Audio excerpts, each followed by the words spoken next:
The mood at the United Nations building in Abuja was not as sorrowful as one could expect because it was a celebration of life well spent. It is the memorial service of late Professor Babatunde Osotimehin, Executive Director of the United Nations Population Fund, UNFPA.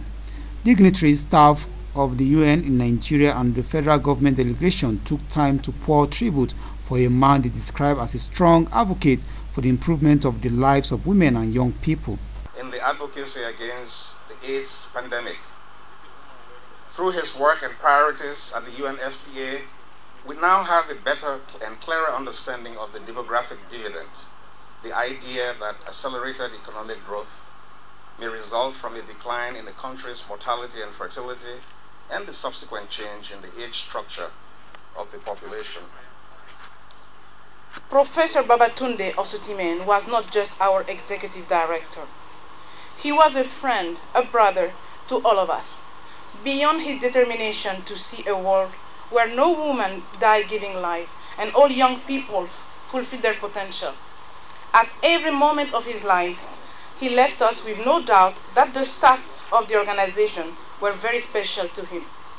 The Minister of Health, Professor Isaac Adewale, and his counterpart from the Ministry of Foreign Affairs, Godfrey Oyema, in their separate remarks, speak on the contributions of the former Minister of Health towards reducing maternal and child mortality rates in Nigeria and Africa at large, and also his fight against the spread of HIV/AIDS.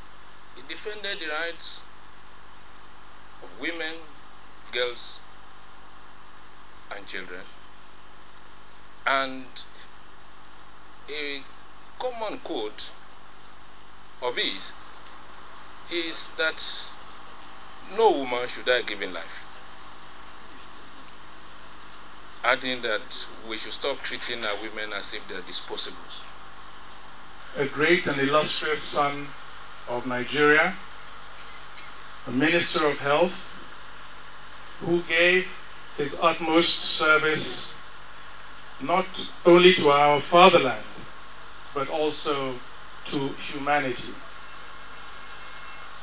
Without equivocation, any nation on earth would have been immensely proud to have Professor Babatunde Osotimehin as one of its own. Wife of the late Professor Osotimehin, Olufunke Osotimehin, described her husband as one whose work touched lives across the globe. We have been overwhelmed by the testimonies and all the tributes that we have been hearing and seeing and reading since he passed on June 4. All these tributes have gone to great lengths to reduce our sorrow. As human beings, we grieve in our hearts, but then our spirits soar and we are thankful to God for what he had been able to achieve. Professor Babatunde Osotimehin died on the 4th of June 2017 in New York, United States of America. Dominic Emese, ITV News, Abuja.